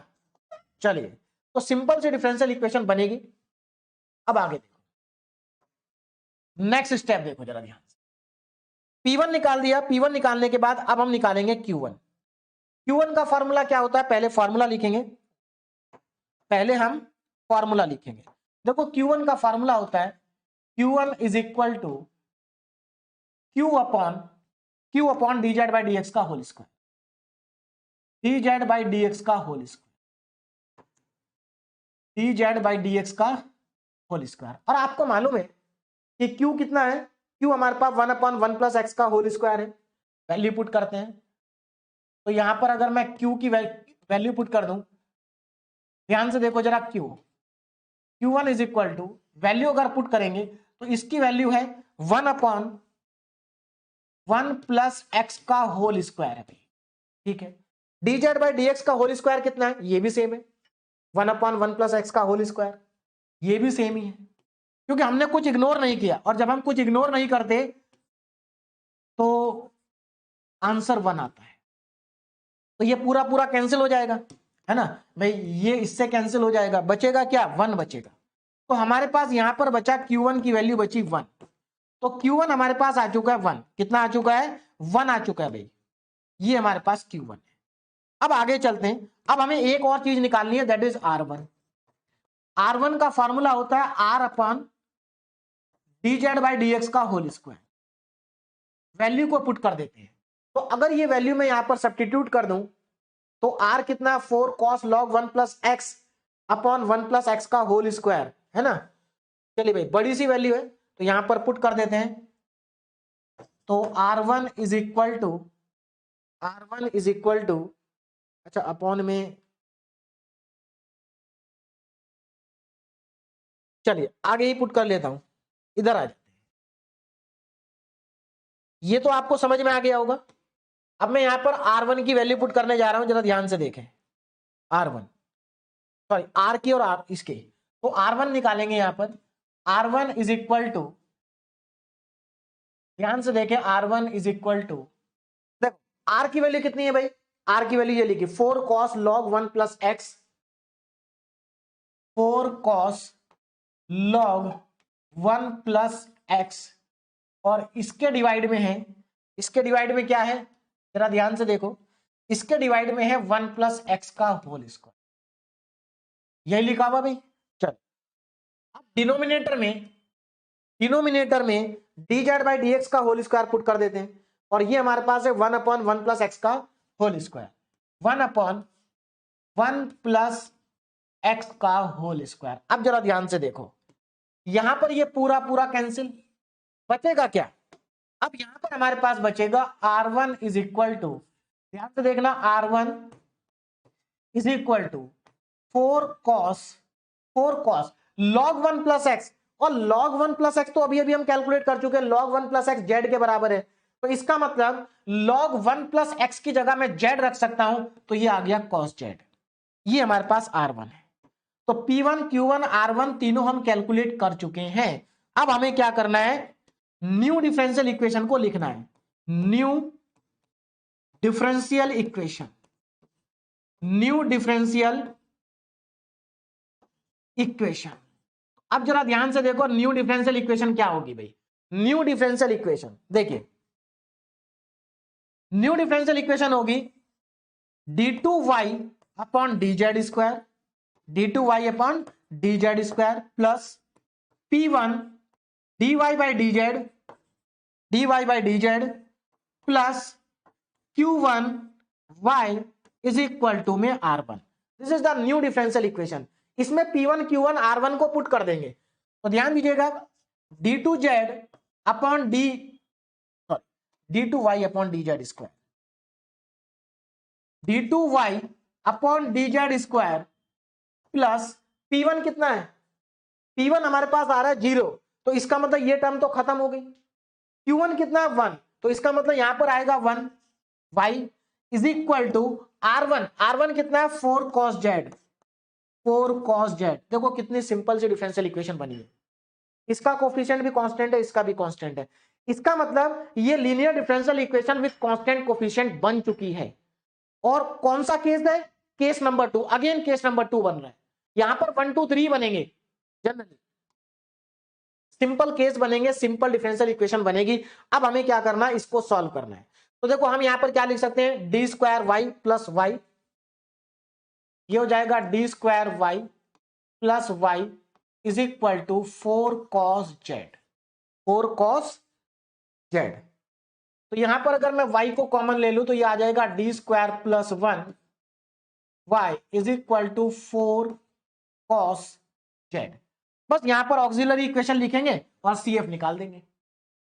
तो ऑक्सिलरी इक्वेशन बहुत सिंपल सी है, D square plus 1 equal to में 0, तो यहां से D square is equal to आ जाएगा -1, तो यहां से डी की वैल्यू आ जाएगी 0 प्लस माइनस आयोटा। क्यों, क्योंकि आपको मालूम है डी इक्वल टू हो जाएगा plus minus under root of -1, under root of -1 कितना होता है, आयोटा होता है, तो प्लस माइनस आयोटा, और इसको हम लिख सकते हैं 0 प्लस माइनस आयोटा। तो डी की वैल्यू होगी 0 प्लस माइनस आयोटा। इसका मतलब ये हुआ कि हमें एक कॉम्प्लेक्स रूट का पेयर मिल गया।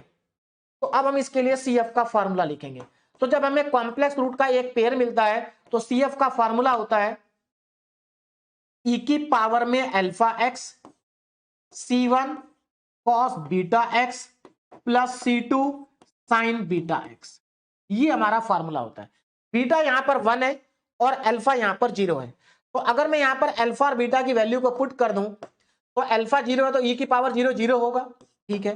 बीटा 1 है तो C1 cos x plus x, नहीं भाई यहां पर देखो, अगर मैंने यहां पर x लिख दिया, x नहीं लिखना भाई, z लिखना है। क्या लिखना है, z लिखना है। तो cos, अच्छा यहां पर भी लिख दिया मैंने x नहीं लिखना है भाई जल्दबाजी में, z z z, और ये भी आएगा cos z, है ना। तो C1 cos बीटा 1 है तो cos z plus C2 sine z। तो हमारे पास CF आ चुका भाई। अब हम PI को कैलकुलेट करेंगे और जनरल सॉल्यूशन हमारे पास आ जाएगा। PI सिंपल केस बन रहा है PI का, यहां पर देखो जरा PI क्या होगा, ध्यान से देखिए। Particular integral PI is equal to 1 upon FD कितना, डी स्क्वायर प्लस 1 है भाई, डी स्क्वायर प्लस 1 और 4 cos z, 4 cos z है। 4 को हम राइट हैंड साइड ला सकते हैं, तो ये हमारे पास हो जाएगा 1 अपॉन डी स्क्वायर, सॉरी 4 को बाहर ले आते हैं, तो 4 1 अपॉन डी स्क्वायर प्लस 1 और ये हो जाएगा cos z। क्या हो जाएगा, cos z। आपको मालूम है हम क्या करते हैं, हम डी स्क्वायर की जगह पर z के देखिए केस नंबर 2 में हम डी स्क्वायर की जगह पर पुट करते हैं -a²। ए क्या होता है, कोफिशिएंट होता है जेड का, यहां पर जेड है तो जेड का कोफिशिएंट, एक्स होगा तो एक्स का कोफिशिएंट। जेड का कोफिशिएंट यहां पर 1 है, मतलब ए की वैल्यू 1 है, तो हम डी स्क्वायर की जगह पर -1 का स्क्वायर पुट करेंगे। इसका मतलब डी स्क्वायर की जगह पर -1 पुट करेंगे। तो यहां पर डी स्क्वायर की जगह पर -1 अगर हम पुट कर दें तो -1 + 1 0 हो जाएगा, केस हो रहा फेल। तो एक्चुअल में यहां पर हमारा क्या हो गया, केस फेल हो गया भाई, केस ऑफ फेल। तो यहां पर हमारा केस फेल हो रहा है, केस ऑफ फेल्योर। बोलो बात समझ में आ रही। और अगर केस फेल हो गया तो अब हम क्या करेंगे, अब हम एक बार जेड से मल्टीप्लाई करेंगे और नीचे वाले को क्या करेंगे, डिफरेंशिएट करेंगे। तो अगर मैं जेड से मल्टीप्लाई कर दूं तो ये 4 × z हो जाएगा, 1 अपॉन नीचे का डिफरेंशिएशन करेंगे तो ये 2d हो जाएगा, और ये रहेगा cos z। अब जरा ध्यान से देखो, ये 2d ये 4z है ना, तो यहां पर ये 2 से 2 4 कट जाएगा, तो क्या आ जाएगा हमारे पास, आगे लिख देता हूं। अब जरा ध्यान से देखो, तो ये आ जाएगा 2 से इसको 4 को काटेंगे तो ये 2z और ये बचेगा 1/d cos z। तो इसको हम लिख सकते हैं integration of cos z। 1/d का मतलब क्या होता है? 1/d का मतलब होता है इंटीग्रेशन, और cos z का इंटीग्रेशन क्या होता है? cos z का इंटीग्रेशन होता है sin z। तो इसका मतलब यहां से हमारे पास pi आ गया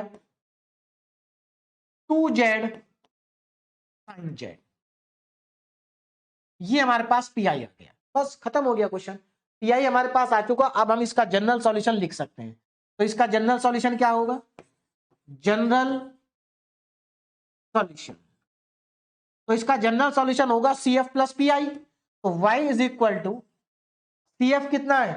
C1 cos z, C1 cos z plus C2 sin z plus 2z sin z। ये हमारे पास जनरल सॉल्यूशन आ गया। लेकिन ये जनरल सॉल्यूशन आया इन टर्म्स ऑफ z, हमें चाहिए general solution in terms of x। तो अब z की जगह क्या पुट करना है भाई? तो z की जगह पर हम सब्स्टिट्यूट करेंगे log 1 प्लस x को। तो यहां पर पुट कर लेते हैं।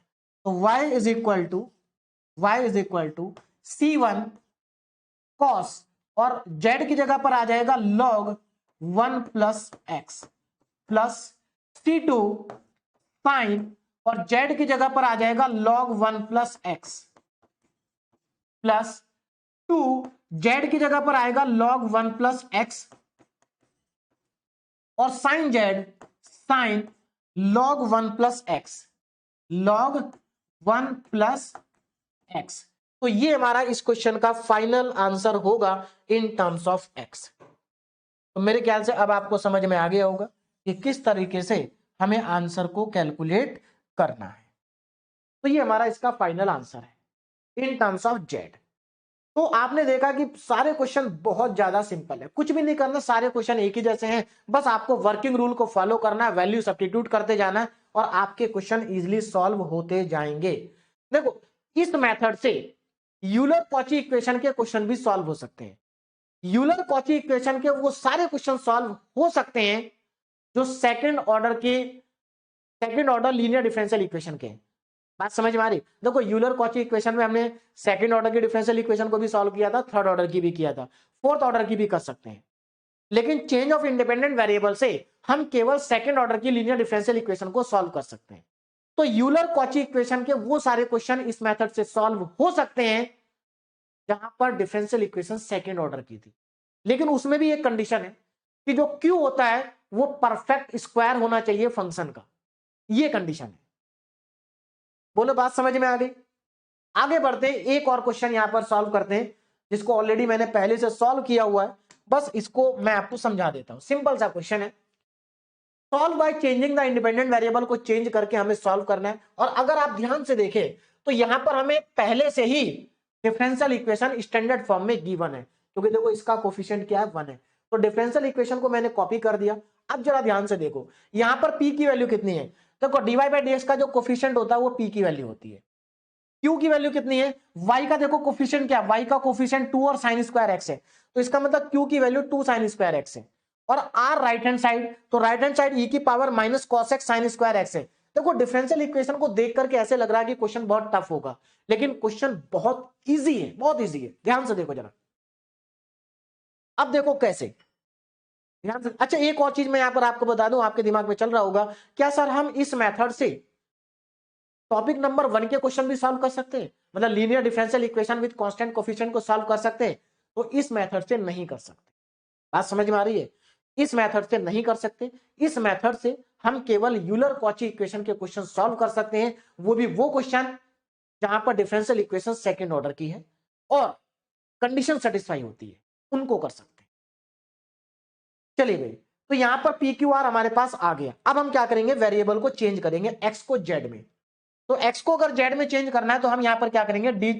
dz बाई dx का होल स्क्वायर q के बराबर मानेंगे। और देखो यहां पर q कितना, आप जरा मेरी बात को ध्यान से समझना। यहां पर q है 2 sin स्क्वायर x, तो सीधी सी बात है इसमें निगेटिव साइन तो है नहीं, ठीक है। लेकिन यहां पर 2 है, लेकिन 2 का परफेक्ट रूट नहीं होता। तो अगर 2 का परफेक्ट रूट नहीं है तो हम 2 को इग्नोर करेंगे। अगर इसका परफेक्ट रूट होता तो हम इग्नोर नहीं करते। तो इसका परफेक्ट रूट नहीं है, इसको इग्नोर कर दिया, तो dz बाई dx का whole square sin square x के बराबर आएगा। 2 हटा देंगे। उसके बाद यहां से स्क्वायर हटाएंगे, इसका रूट लेंगे, तो इसका रूट आ जाएगा sin x। नेगेटिव साइन नहीं लेना है। उसके बाद इसको एक बार अगर आप डिफरेंशिएट कर दें तो साइन एक्स का डिफरेंशिएशन होता है कॉस एक्स, और अगर आप इसको एक बार इंटीग्रेट कर दें तो साइन एक्स का इंटीग्रेशन होता है माइनस कॉस एक्स, आपको मिल जाएगा जेड। तो जेड की वैल्यू माइनस कॉस एक्स आ रही है। इन सभी वैल्यूज का हमें यूज करना है। उसके बाद आगे चलते हैं, अब हम यहां पर P1 निकालते हैं। तो पहले P1 का फॉर्मूला लिख दिया मैंने, अब इसमें वैल्यू पुट करेंगे d2z by D x square. देखो d2z by D x square की वैल्यू है cos x, तो इसकी जगह पर cos x पुट कर दिया। उसके बाद p कितना है, p की वैल्यू हमारे पास है 3 sin x minus cot x, तो p की जगह पर मैंने 3 sin x cot x put कर दिया। उसके बाद dz बाई डी एक्स की वैल्यू sin x है, तो मैंने यहां पर sin x पुट कर दिया। अपॉन में dz बाई डी एक्स का whole square sin square x है, तो sin स्क्वायर x को पुट कर दिया। अब सिंप्लीफाई करेंगे, देखो cot x को हम लिख सकते हैं cos अपॉन sin, तो अगर आप इस sin x को अंदर मल्टीप्लाई कर दें तो देखो cos x यहां पर 3 sin स्क्वायर x, और cot x को पहले लिखेंगे cos x upon sin x, और उसके बाद sin x से कर देंगे मल्टीप्लाई, sin x से sin x कट जाएगा। उसके बाद नीचे लिखेंगे cos x plus 3 sin square x, और यहां पर बचेगा माइनस cos x से cos x भी कट गया, और उसके बाद ये 3 sin स्क्वायर x है और नीचे sin स्क्वायर x है, sin स्क्वायर x से sin स्क्वायर x भी कट जाएगा, और हमारे पास बचेगा P1 की वैल्यू 3। तो देखो यहां पर P1 जीरो नहीं आया, मैक्सिमम क्वेश्चन में P1 जीरो आता है, लेकिन इसमें जीरो नहीं आया, कोई दिक्कत नहीं है। उसके बाद Q1 लगाएंगे, फार्मूला Q अपॉन फार्मूला लगाएंगे, तो यहां पर Q की और dz बाई dx की वैल्यू पुट कर देंगे। sin स्क्वायर x से sin स्क्वायर x कट जाएगा, Q1 की वैल्यू 2 आ जाएगी।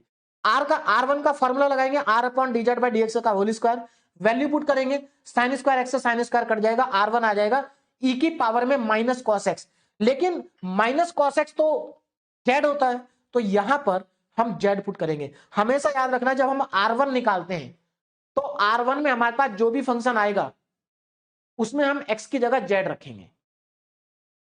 तो ये हमारे पास माइनस cos x की वैल्यू z थी, तो R1 इक्वल टू आ गया e की पावर z। अब हम न्यू डिफरेंशियल इक्वेशन को लिखेंगे, तो देखो ये हमारी न्यू डिफरेंशियल इक्वेशन है ना, new with respect to z। अब यहां पर P1 की वैल्यू पुट करेंगे, P1 कितना है 3, Q1 की वैल्यू पुट करेंगे, Q1 कितना है 2, और R1 की वैल्यू पुट करेंगे, R1 कितना e की पावर z। तो अब ये हमारे पास बन गई linear differential equation with constant coefficient. और कौन सा केस बना है, केस नंबर 1। देखो देखने में क्वेश्चन बहुत टफ लग रहा था, लेकिन सिंप्लीफाई करने के बाद केस 1 का क्वेश्चन बन गया, बहुत ही सिंपल सा। अब हम इसको डी ऑपरेटर में कन्वर्ट कर देंगे, ऑक्सिलरी इक्वेशन बनाएंगे, इसके फैक्टर करके इसके रूट्स निकाल लेंगे। रूट्स निकालने के लिए आप क्वाड्रेटिक फार्मूला भी लगा सकते हैं, फैक्टर भी कर सकते हैं, और कैलकुलेटर का यूज भी कर सकते हैं। तो यहां से हमारे पास डी की दो वैल्यू आ गई, -1 और -2। बस उसके बाद CF का फार्मूला लगाएंगे। दो रियल और डिफरेंट रूट आ रहे हैं, तो ये CF का फार्मूला हो जाएगा, वैल्यू पुट कर देंगे, CF हमारा इन टर्म्स ऑफ z आएगा। अब PI निकालेंगे, तो PI तो बहुत आसान है, 1 अपॉन एफ डी इंटू ई की पावर z। केस नंबर 1 का PI निकालना है, तो आपको मालूम है केस नंबर 1 में हम d की जगह पर क्या रखते हैं, z का कोफिशिएंट। तो z का कोफिशिएंट यहां पर 1 है, तो इसकी जगह 1 रखेंगे, इसकी जगह 1 रखेंगे, ये 2 आ जाएगा, तो ये बन जाएगा 1/6 e की पावर z। अब लिखेंगे जनरल सॉल्यूशन, ये CF है और ये PI है, दोनों को ऐड कर देंगे, और उसके बाद z की जगह माइनस cos x रख देंगे। तो यहां पर आ जाएगा e की पावर cos x प्लस भी, क्योंकि माइनस माइनस प्लस हो जाएगा, यहां पर 2 cos x आ जाएगा, माइनस माइनस प्लस हो जाएगा, और यहां पर माइनस cos x आ जाएगा, और यही हमारा फाइनल आंसर है। तो अब आपको समझ में आ गया होगा कि ये जो मेथड है बहुत इजी मेथड है, और इस मेथड के जितने भी क्वेश्चन है सारे क्वेश्चन बहुत आसान है। बस आपको क्या करना है, वर्किंग रूल को फॉलो करना है। यहां पर डीपीपी के अंदर 3 और क्वेश्चन है, तीनों ही क्वेश्चन बहुत आसान है, आप एक बार इनको प्रैक्टिस करके देख सकते हैं। क्लियर है? तो चलिए इन क्वेश्चंस को आपको प्रैक्टिस करना है। नेक्स्ट लेक्चर में हम बहुत इंपॉर्टेंट मेथड पढ़ेंगे, वेरिएशन ऑफ पैरामीटर। लेकिन उससे पहले आप इस मेथड के क्वेश्चन को सॉल्व कर लीजिए। Okay, thank you very much.